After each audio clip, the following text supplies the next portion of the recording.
اور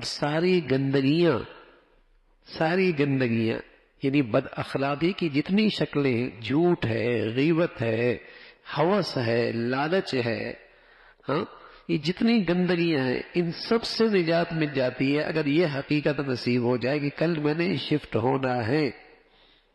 سب چیزیں گندگیاں ختم ہو سکتی. یعنی 1000 بیماریوں کا صحت کا ایک نسخہ اکسیر یہ ہے، ہزاروں بیماریوں کا نسخہ اکسیر یہ ہے، صحت اس سے ملے گی.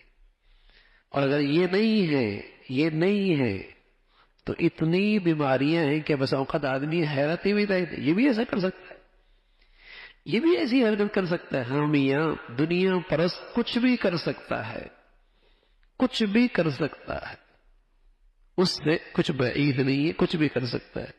رسول اللہ صلی اللہ علیہ وسلم نے ایک عجیب بات فرمائی، بلکہ سارے نبیوں کا ایک معقولہ ہے. وہ فرمایا کرتے تھے اذا فاتک الحیا ففعل ما شئت. جب اس سے حیا ختم ہو گئی نا، یہ کچھ بھی کر سکتا ہے، کوئی چیز اس سے بعید نہیں. حیرت نہ کرنا کہ اس نے یہ بھی کیا ہے.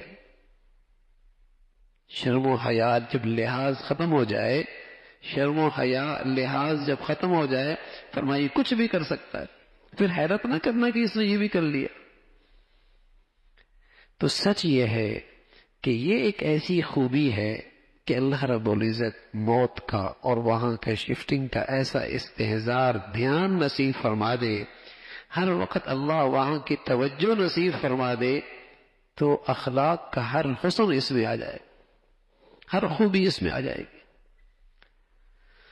اس لیے رسول اللہ صلی اللہ علیہ وسلم فرمایا کرتے تھے کہ حب الدنیا رأس کل خطیہ.